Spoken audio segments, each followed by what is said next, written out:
Chipping. Was that narrow stance or was that wide stance? Or was it ball position back or was it ball position in the middle? Was it don't use the wrists or was it use the wrists? And was it the shaft leaning forward or was it not leaning forward and use the bounce? Was it posture upright or was it posture normal? Or was it open the club face or was it not open the club face?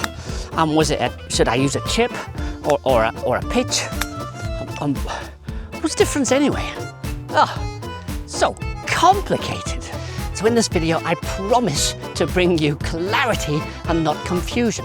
I'm going to show you one simple, consistent way to chip the ball that's going to make you a better ball striker. It's going to give you control of trajectories and rolls to get the ball close to the hole or even in the hole. It's going to give a seamless transition between chipping shots and pitching shots. And by keeping everything consistent and the same, it means you don't have to practice as much. I'm Andrew Cullen. If you want to swing better, you want to score better, you want to get better at short game, subscribe here. So in this video, I'm going to give you 4 steps to build a simple, repeatable, consistent chipping swing, and stick around for the bonus tip at the end where I'll show you how to seamlessly move from this chipping technique to brilliant pitching. So step number 1, use your full swing fundamentals. So we're going to use your posture position that we'd use for a full swing. We'd use your grip position that we're going to use for a full swing. And for reasons that will come clear later in the next 3 steps, we're going to keep the ball position always opposite the middle of your stance. So my chipping setup would also work with a pitching setup and would also work with a full swing setup. So they're just extensions of the same movement, and that way we have repetition from chipping to pitching, even to bunker play and to full swing, which means you don't have to practice as much. The more I change, so nothing in the start I did today with this video, hitting my line of balls, sometimes the club face open, sometimes not, sometimes the shaft leaning, sometimes not. None of them are wrong, but you just have to practice more because the ball's going to react differently. So if I stood open or if I open the club face up, the ball's going to react very differently than when I just take my normal setup for full swing and get on and make a very simple chipping stroke. And it's going to be very easy to transition from chip to pitch to full swing. All will become even more clear with the next 3 steps.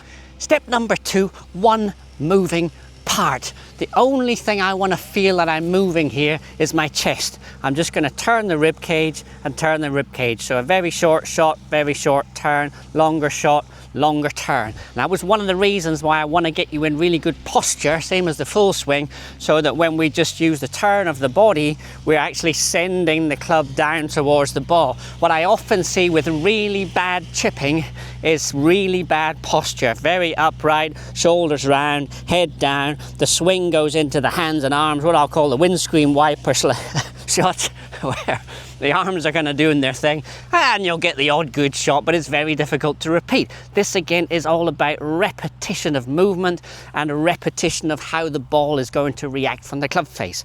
So we're just doing one moving part. The chest is turning back and turning through. I feel as if my arms are stuck onto my sides. I'll show you a little tip for that in a minute. And so where the body goes, the hands and arms and club follow. So the feeling is one moving part. We're just turning the chest back from a great posture position, same grip as you'd use in the full swing. Turn back, turn through. We collect the ball on the way past and send it in the right direction. Let me show you a couple from the other side. All right, so just to exaggerate the sort of arm connection, we'll stick a head cover under both arms. I'd only do this for really short chip shots.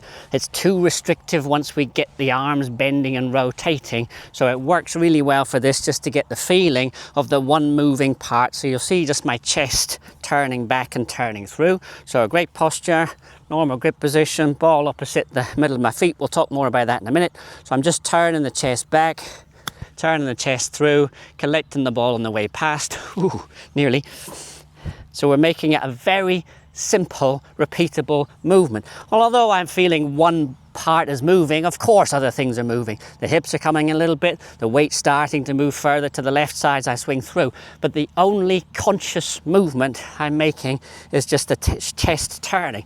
And there's a good geometry to it. Again, in the full swing, we want to see good geometry, how the backswing goes and how the downswing goes. We're keeping everything 90 degrees to your spine position. So if I keep that geometry of the swing, so sometimes the feeling sort of left shoulder down, right shoulder down, but we're just trying to turn the chest, stay in posture, and then we're getting consistency of club face, no manipulation, of swing path, no manipulation, and very importantly, we're returning the same loft to the ball as we started with. We really need that to get consistency of trajectory. We'll talk also more about that later. Right, stick my arms on, beautiful posture, beautiful grip, turn back, turn through, collect the ball on the way. Pat, this one's in.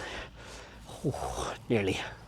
Step number 3, consistent ball position, and I'm going to recommend that the ball position is opposite the middle of your stance, and I'm going to give you lots of logic for that. So what are we trying to do in this shot? Basically, we want the low point of the club head swing to come at the ball or just after the ball, at the ball or just after the ball, not before the ball. Why do I want to do that? Let me explain. To get the ball popping beautifully up in the air on any golf shot, we have to get the leading edge of the club hitting underneath the equator of the ball, and there it's going to hit the sweet spot, usually about the sort of 3rd, 4th, 5th groove on the club. So to get good ball strike, we need to be coming here. So we need to get the low point at the ball or just after the ball. If we get the ball position too far back in the stance, not necessarily wrong, but we're going to come steeper to the ball. We've got less surface area of the ball to hit here, so it's very difficult to come underneath the equator. Not impossible, not wrong to play the ball off your right foot, but it's quite difficult to get a pure strike. And equally, if we get the ball too far forward beyond the low point of the swing, we're either going to chop it in the ground or we're likely to hit the ball as the club starts to come back up. So we need to get the ball at or just before the low point of the club head swing. So it begs the next question, where is the low point in the club head swing? Let's give you a little anatomy lesson here.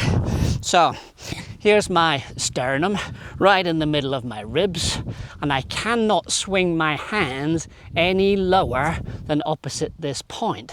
So that means the club head is going to reach its lowest point at the sternum. In the full swing, it's going to be just after that, underneath your left shoulder. There's more momentum lefts and forwards. But here, when there's very little weight shift happening, basically the low point in the club head swing is going to come opposite your sternum. So hopefully we're making some logic here. If I have the ball in the middle of the stance here, and I set up to the ball with my beautiful posture and grip that I learned in the first part of this, and with the second part I just have one simple movement, the chest turning back and turning through, then the sternum is on its way back to the ball or ahead of the ball by strike. Let me show you just what I mean again there.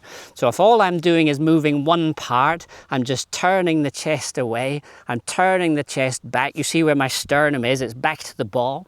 So the low point's going to be at the ball or just beyond the ball if my sternum's now slightly ahead of the ball. So we're bottoming out in the right place if the ball position is middle and we're making this one basic move.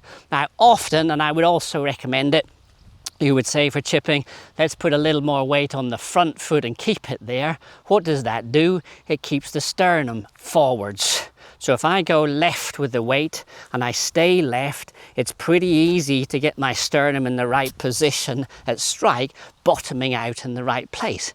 It's not impossible to hit ball way further forward or way further back, so as long as my sternum is in the right place. So I'd never do this, but I'll just prove it. If I get my sternum up level with the ball here, even the ball's outside my foot, then I can strike the ball perfectly because the low point's in the right place.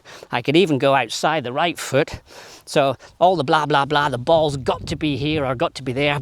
weight's got to be here, got to be there. Forget it. It's all about where the sternum is relative to the ball at strike. So I could go stupidly right. I could get my sternum in the right place. I can make one simple move, and I'd also strike the ball perfectly. So it's all about this position relative to the ball to get the ball strike or the low point in the swing in the right place. So ball position, middle. I would keep maybe 60% of the weight on the left side start to finish, so we bottom out more easily in the right place. One beautiful movement, back and through, and we have consistent strike. If you're scrolling through YouTube and not finding the answers to your golfing questions, consider joining me at Buy Me a Coffee, where I answer your questions in video format personally for you to get you improving more quickly and to get you enjoying your game on the golf course even more. Step number 4, to control trajectory and roll. Don't change anything except the club. All we have to do is do exactly the first 3 stages of what we've talked about here. Don't change your ball position to hit it low or high. Just change your club to hit it low or high and do the same thing. So I'm going to show you 3 shots here. One with the 8-iron, one with the pitching wedge, one with the lob wedge. We'll get the ball tracker on it to show you the difference in trajectory and roll. I'm going to try and hold all of them, so I'll make a good effort to get attacking the red flag at the back there. So I'm just going to show you exactly the same technique as we just did on the first 3 steps of this exercise. So my 8-iron, the only thing I want to do is just make it the same length as a pitching wedge or sand wedge. So again, we're not really changing anything. Otherwise, beautiful posture, beautiful grip. One simple motion. Get the ball position opposite the middle of the stance. So we're hitting the low point in the right place. All right, here we go. Let's try and hold it to the red flag. 8-iron first. One simple motion. It's going to skip across the green. Needs a little bit more roll. The greens are slower than when I started this morning. The grass grows very quickly in Switzerland. That's my excuse, and I'm sticking with it. Okay, that was 8-iron, so a little chip and run, if you'd like to say, but I don't have to put the ball back to play chip and run. I've already got less loft. It's just a physics exercise. Less loft, lower flight, less backspin. So let's change to the pitching wedge now. So we're going to see a bit more flight on it. I'm not going to try and change anything, obviously.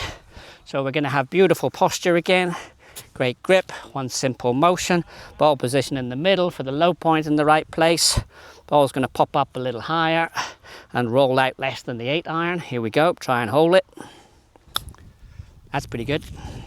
That's got a chance. Go on, Sam. How? All right, that was pitching wedge. Now we're going to change to the lob wedge. If you ever have to open the face on a sand wedge, don't buy yourself a lob wedge. Way easier. We've got 58 degrees here. That's for most greens in Europe that are not super fast or super hard. That'll do. Sure, there's some speciality shots you might need to do, opening club face and whatever, if you're playing very hard and very fast greens. But for most of the greens that we play here in Europe, 58 degrees or 60 degrees will work. Right, surprise, surprise, I'm going to play this the same way again. All right, so beautiful posture, same grip, one simple movement. I need more swing because the ball's going to pop up higher, but there's no difference in how I'm going to play the shot. Here we go. That should come, just stopped up on me on the first bounce a little bit there. But you see, obviously, a much higher ball flight. So one of them's nearly in, one of them's almost a gimme, one of them I've still got a little bit of work left on. Those are your 4 steps. But hang around and I'll show you a bonus step of how we easily transition now into pitching swing. Thanks for sticking around. Here's your bonus tip. How do I seamlessly go from this simple chipping shot to a pitching shot? Personally, I hate these 2 words. They cause way more confusion than clarity. They define low trajectory and roll chip, high trajectory and stop a little bit more pitch.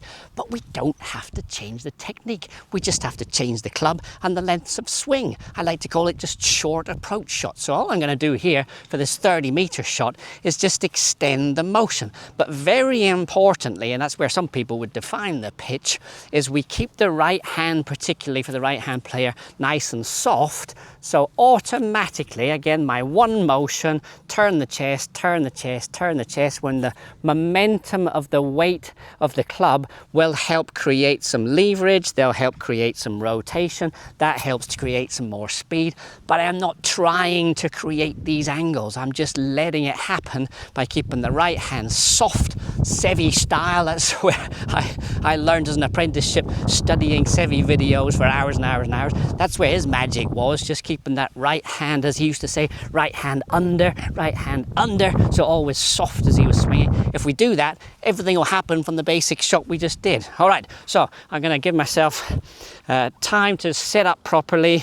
I've got one basic motion. I'm going to keep the right hand soft, and all I'm going to do is turn a little further. All right, so here we go. Ball position's also just going to stay in the middle. I got a 30-meter shot with a sand wedge here. So here we go. Chest turns, back and through, sends the ball nice and high. A little bit brave, a little bit overconfident there, knocking it past the flag. But hopefully you just saw that I'm just making the same basic movement and just allowing the hinging of the wrists again to occur naturally with the weight and momentum of the club. So here we go again. Beautiful setup. Posture, grip the same, one basic movement, ball position still in the middle, turn a little further back, turn through, nice soft right hand position. Just missed the green, goes off a little bit left there, landed it in the wrong place. So if I was going to go higher, I'm not going to open the club face, I'm not going to put the ball position forward, I'm not going to get more wrists involved, I'm going to play my lob wedge. Easy. So again, with this whole method, you don't have to practice as much because it's repetition of the same, and changing trajectories and rolls with the club choice. All right, so here we go. We're going to need a little more swing, a little more turn. So you might see the club going a little further back. You might see it hinging a bit more, but I'm not trying to hinge it. I'm just keeping the right hand soft. So here we go again. A little more swing, turn back, turn through and collect. And we finish on a nice one with the 58 degrees. Getting your feedback in the comments below helps me make much more relevant videos for you. And if you're struggling with your putting, you want to check out this video here.